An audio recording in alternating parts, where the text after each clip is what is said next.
আজকের গল্প কালীনাথ ও তার ভুতুড়ে ফল বাগান। আরও একটি নতুন গল্পে আমার চ্যানেলে স্বাগত। আজ তোমাদের নিয়ে যাব ফরিদপুর গ্রামে। সেখানে কালীনাথ বাবুর দুটো বাগান নিয়ে চলছে বিরাট গোলমাল। ইনি হচ্ছেন গ্রামের অন্যতম বিত্তবান মানুষ কালীনাথ চাটুর্যে। কালীনাথ বাবুর 2 বিঘা জমির ওপর দুটো বাগান আছে। একটা বাগান হলো ফলের, আর অন্য বাগানটা হলো দামি দামি কাঠের। ফলের বাগানে আম, জাম, কাঁঠাল, লিচু, সবেদা সহ বিভিন্ন ফলের গাছ আছে। ফলগুলো পুষ্ট দেখতে এবং সারা বছর বাগান ভরে থাকে। কিন্তু এই বাগানের ফল খাওয়ার ইচ্ছে বা সাহস গ্রামের কারোরই নেই, কারণ ফরিদপুর গ্রামের লোকেরা মনে করে কালীনাথ বাবুর এই 2 বাগান হলো অশরীরীদের আঁতুড় ঘর। কালীনাথ বাবুর এই বাগানের পাশেই হলো ফরিদপুর মহাশ্মশান। এই মহাশ্মশান নদীর পাড়ে অবস্থিত এবং এই শ্মশানে খুব কম মৃতদেহই পোড়ানোর জন্য আসে। যদিও বা কখনো কোনো মৃতদেহ এই শ্মশানে আসে, সেটা আগে থাকতে গ্রাম পঞ্চায়েতের অফিসে জানিয়ে দেওয়া হয়। তবুও রাতের অন্ধকারে এই শ্মশানে মৃতদেহ দাহ করতে দেখা গেছে বহুবার। কারা মৃতদেহ নিয়ে আসে আর কখনই বা নিয়ে আসে, সেই রহস্যই রয়ে গেছে। এই রকম আপৎকালীন পরিস্থিতিতেই গ্রামের মোড়ল একদিন মিটিং ডাকলেন।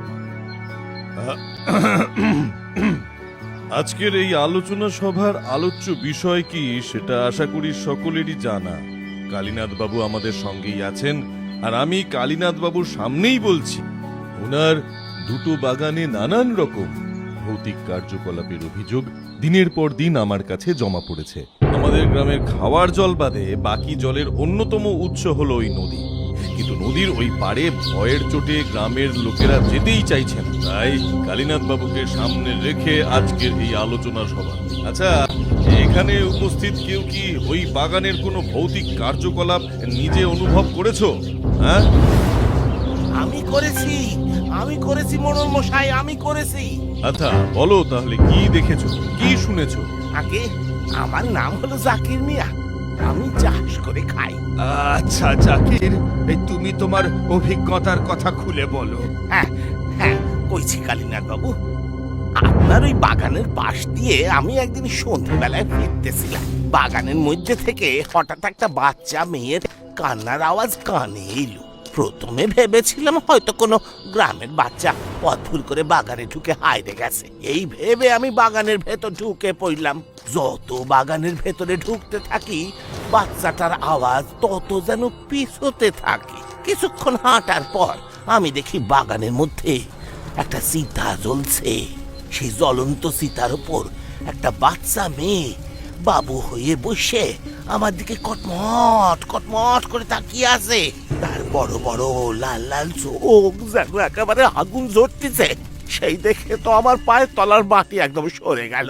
আমি কোনো মতে দৌড়ে সেই বাগান থেকে বেরিয়ে আসি। সাংঘাতিক ঘটনার কথা বললে তুমি। ব্যাপারটা বেশ ভয়ানক। আচ্ছা আচ্ছা, আর কেউ কিছু দেখেছো? আমি দেখেছি হুজুর, আমি দেখেছি। আচ্ছা, তুমি কি দেখেছো? আর প্রথমে তোমার পরিচয় দাও। আমি হলাম কালু, আর ওই যে আমার পাশে বসে আছে ও হলো আমার সাকরেত পঞ্চা। আমরা দুজনেই জেলে। রাত বিরেতে নদীর পাড়ে আমরা প্রায়ই আমাদের নৌকা লাগাই। ভয়ে যেহেতু নদীতে গ্রামের লোকেরা যায় না, তাই নদীর মাছগুলা বেশ বড় বড়ই থাকে। সেই বড় মাছের লোভেই বলতে পারেন 2 দিন আগে নদীর পাড়ে আমরা মাছ ধরতে গিয়েছিলাম।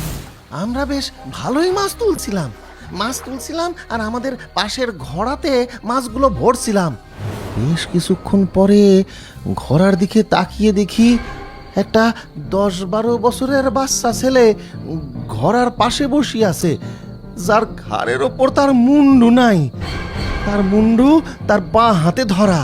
সেই ছেলেটি তার ডান হাত দিয়ে ঘোড়া থেকে মাছগুলো তুলছে আর বাঁ হাতে ধরা মুন্ডুর মুখে ঢোকায় দিচ্ছে। বাপরে বাপ, এই তোমাদের থেকে যা শুনলাম তাতে তো আমার নিজের গায়ে কাঁটা দিচ্ছে। কালীনাথ বাবু, আপনি তো সবই শুনলেন, এবার আপনি কিছু বলুন। হ্যাঁ, আমি আর কি বলবো, আমাকে বহু লোকেরাই আমার বাগান সম্পর্কে নানান ভৌতিক কার্যকলাপের কথা বলে। আমি সেগুলোতে বিশ্বাস করি, সেগুলো সত্য, কারণ আমার বাগানের পাশেই ফরিদপুর মহাশ্মশান। মহাশ্মশানের পাশে এইসব ভৌতিক কার্যকলাপ প্রায়শই হয়ে থাকে। তাই আমার এ বিষয়ে নতুন করে কিছুই বলার নেই। আপনি যা সিদ্ধান্ত নেবেন আমি সেটাই মাথা পেতে নেব। ধন্যবাদ। হ্যাঁ, আপনি যে আমাদের সাথে এতটা সহযোগিতা করবেন তা আমি আশাও করি। শুনুন কালীনাথ বাবু এবং বাকি সকলে, আমার মনে হয় কালীনাথ বাবুর বাগানের সব গাছ কেটে ফেলা উচিত এবং তারপর সেগুলো বিক্রি করে দেওয়া উচিত। ফলে উনি কিছু পয়সাও পাবেন। এই কার্য সাধন করতে যা যা সহযোগিতা লাগে গ্রামবাসীরা সকল রকম সাহায্য তাকে করবে। হ্যাঁ, আচ্ছা, ঠিক আছে, তাই হবে। পরের দিন সকালবেলায় কালীনাথ বাবু সারা গ্রাম, এমনকি পাশের গ্রামেও ঘুরে ফেললেন, কিন্তু কাউকে ওই বাগানের গাছ কাটার জন্য রাজি করাতে পারলেন না। সকাল থেকে ঘুরতে ঘুরতে দুপুর হয়ে গেল, কিন্তু এখনো একজন কেউ গাছ কাটার জন্য রাজি করাতে পারলাম না। দেখি, ভোলাবাবু তো কাঠের পুরনো ব্যাপারী, তার সাথে একবার কথা বলে দেখি। আরে কালীনাথ বাবু যে, হ্যাঁ, আসুন আসুন। নমস্কার নমস্কার। নমস্কার নমস্কার। তা আজ এইদিকে হঠাৎ কি মনে করে শুনি? আমি এসেছি একটা বিপদে পড়ে। বিপদ? ওরে বাবা, কিসের বিপদ? আমি আমার বাগানের সব গাছ কেটে বাগানটাই বিক্রি করে দিতে চাই, কিন্তু গাছ কাটার জন্য কাউকেই রাজি করাতে পারছি না।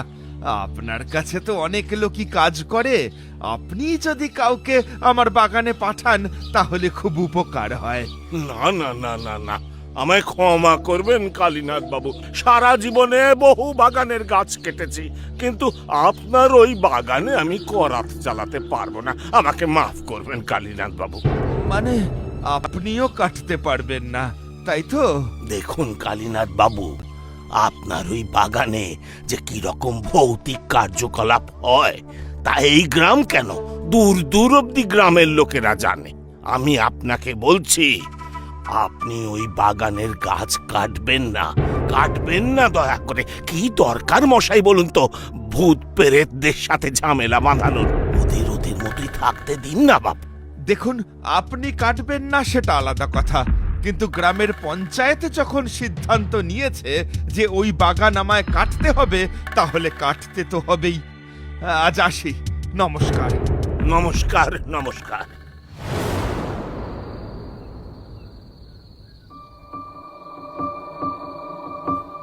কি গো, কখন তো খেয়ে শুতে চলে এলে, এখনো ঘুমাওনি? এখনো ঘুমাওনি কেন?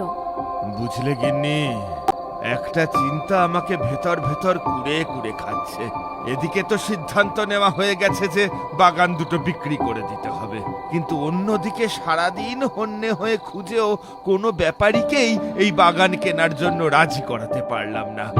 বললাম কম দামেও ছেড়ে দিতে রাজি, কিন্তু কেউ কিনতে রাজিই হচ্ছে না। আমার তো মনে হয় বিনামূল্যে ছেড়ে দিলেও কেউ নেবে না। উফ, তুমি এত উত্তেজিত হয়েও না। এত উত্তেজিত হওয়া তোমার শরীরের জন্য ভালো নয়। এক কাজ করো, এখন শান্তভাবে ঘুমিয়ে পড়ো, কাল সকালে উঠে যা হবে দেখা যাবে। হ্যাঁ, তাই করি। আর করারই বাকি আছে আমার।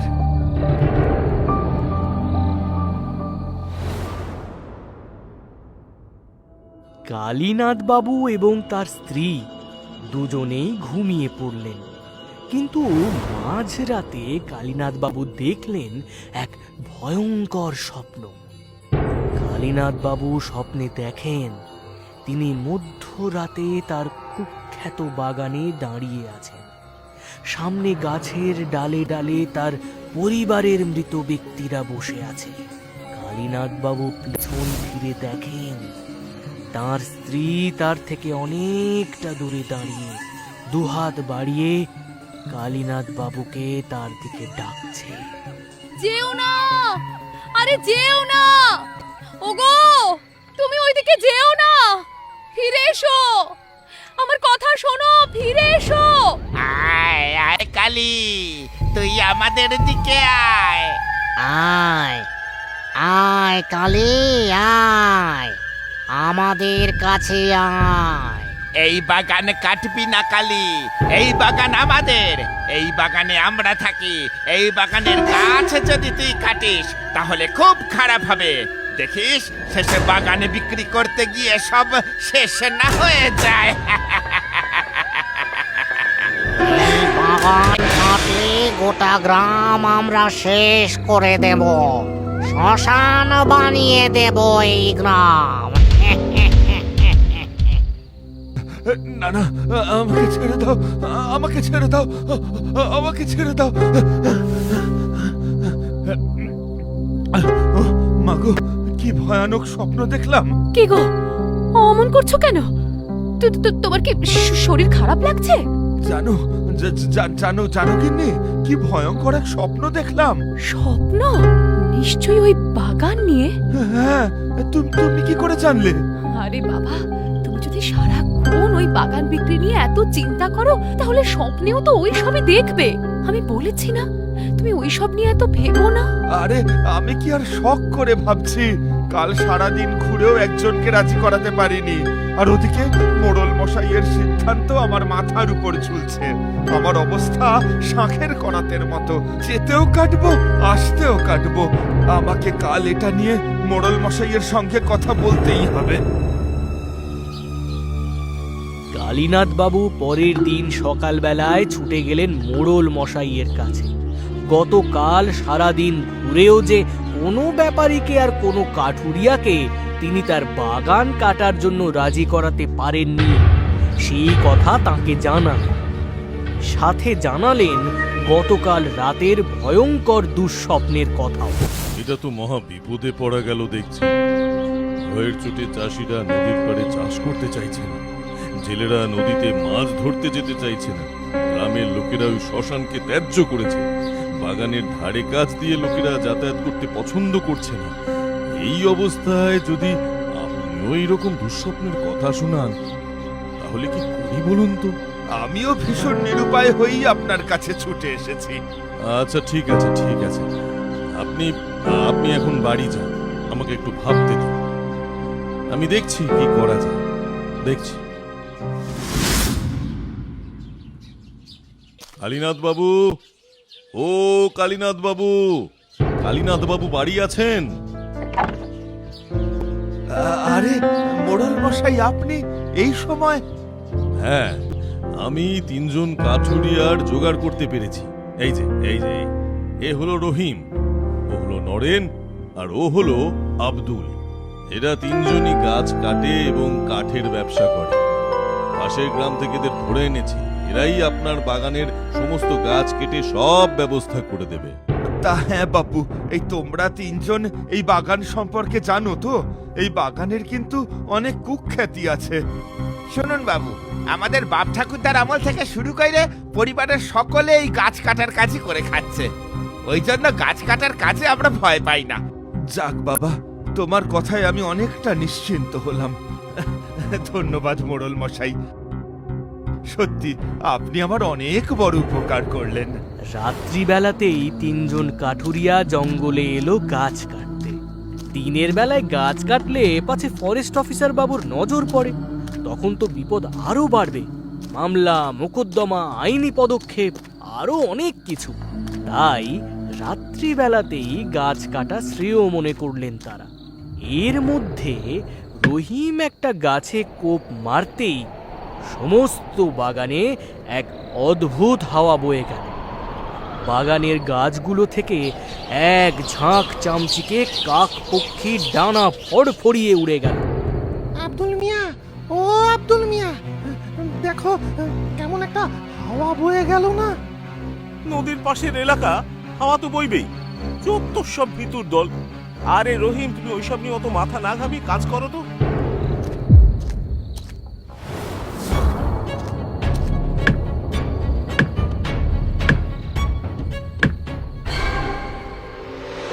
আব্দুল মিয়া, ও আব্দুল মিয়া,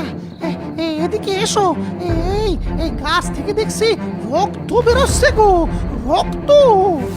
হ্যাঁ, আরে তাই তো, গাছ কাটলে সে জায়গা থেকে গাছের আঠা বেরোতে পারে, কিন্তু কিন্তু এ তো দেখছি রক্ত। নরেন, ও নরেন, এসে দেখে যাও একবার, গাছ দিয়ে আঠার জায়গায় রক্ত বেরোচ্ছে। এ কি অদ্ভুত গাছ গো, যার আঠার জায়গায় রক্ত বেরোয়। শোনো মিয়া, আমার আমার কিরম একটা ভয় করছে। আমরা অল্প কিছু পয়সার জন্য বিরাট কোনো ভুল করে ফেলছি না তো? হ্যাঁ, না না, অত ভয় পেলে হবে না। গাছ কাটতে এসেছো, গাছ কাটো, আর গাছ কাটা হয়ে গেলে পয়সা নিয়ে বাড়ি চলে যাবে, ব্যাস। এখন যদি মাঝপথে এসে বলি আমরা গাছ কাটবো না, তাহলে মোড়ল মশাইয়ের কাছে আমাদের নানা প্রশ্নের উত্তর দিতে হবে, সম্মান হারাবো সেটা আলাদা। আর তাছাড়াও যদি এরকম মাঝখানে না বলে দিই, তাহলে মোড়ল মশাই আর কোনো কাজ আমাদের দেবেন না, তখন না খেতে পেয়ে মরতে হবে। তাই চালাও চালাও, হাত চালাও, ওইসব নিয়ে ভাবতে হবে না। হ্যাঁ, ব্যাপার কি? শ্মশানে হঠাৎ এত লোক এলো কোত্থেকে? আর তার চেয়েও বড় কথা হলো, ওরা এলো কখন? আমরা তো এখানেই ছিলাম, কাউকে তো আসতে দেখিনি। বাহ, সব ব্যাপারে এত ঘাবড়ে না গিয়ে নিজেদের কাজে মন দাও তো। কাকু, ও কাকু, আমাকে কিছু কাঠ দেবেন? আমার মা মারা গেছে, কিন্তু পোড়ানোর মতো আমাদের ক্ষমতা নেই। আমরা খুব গরিব। যেটুকু কাঠ জোগাড় করতে পেরেছি তাতে হয়তো মাকে অর্ধেক পোড়ানো যাবে। দেবেন কাকু, আমাকে কিছু কাঠ দয়া করে দেবেন? আচ্ছা ঠিক আছে, তুমি দাঁড়াও, আমি তোমার জন্য কিছু কাঠ এনে দিচ্ছি, তারপর আমি তোমার সাথে সেটাকে এগিয়েও দেবো। না না, এগিয়ে দিতে হবে না। এই কাঠগুলো আমি খুব সহজেই নিয়ে যেতে পারবো। একবার তো এই কাঠেই পুড়ে মরেছি। এই কাঠ আমার খুব চেনা। কিন্তু চাইলে আপনারা আমার সাথে আমার মায়ের মৃতদেহের কাছে যেতে পারেন। আপনাদের দেখলে আমার মাও হয়তো খুশি হবে। ছেলেটার কথা আর কোনো মাথা মুন্ডু বুঝলো না বাকিরা। ছেলেটা একটা গাছের গুঁড়িকে নাড়িয়ে ফেলে দিল, আর তারপর সেই গাছের গুঁড়িটা কাঁধে করে নিয়ে সামনের দিকে এগিয়ে চলল। বাকি তিনজনও চলল তার পিছু পিছু। হঠাৎ তারা নদীর সামনে গিয়ে দেখে একজন মহিলা খোলা চুলে জ্বলন্ত চিতার ওপর বসে আছে। তার চোখের মণি দুটো সাদা, আর সেই মহিলার সামনে মাটিতে সাদা চাদরে ঢাকা তিনখানা মৃতদেহ। হঠাৎ একটা ঝোড়ো হাওয়ায় সেই চাদর তিনটে সরে যায় এবং সেই কাঠুরিয়ারা দেখে তাদের তিনজনেরই মৃতদেহ শায়িত আছে। আজ তিনটেকে ওই জঙ্গলের কাঠেই পোড়াবো। সারা জীবনের মতো এটাই হবে ওদের শেষ গাছ কাটা।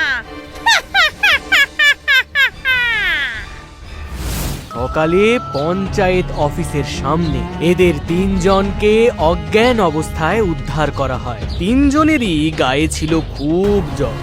কিছুদিন পরে ধাতস্থ হয়ে তিনজন কাঠুরিয়া সেই দিন রাতের তাদের ভয়ানক অভিজ্ঞতার কথা গ্রামের লোকেদের খুলে বলে। সেই ঘটনার পর থেকে আর কেউ কোনোদিন কালীনাথ বাবুর ওই বাগান কাটার প্রচেষ্টা করেনি। ফরিদপুরে কালীনাথ বাবুর ওই বাগান দুটো আজও রয়ে গেছে ভূতেদের আঁতুড়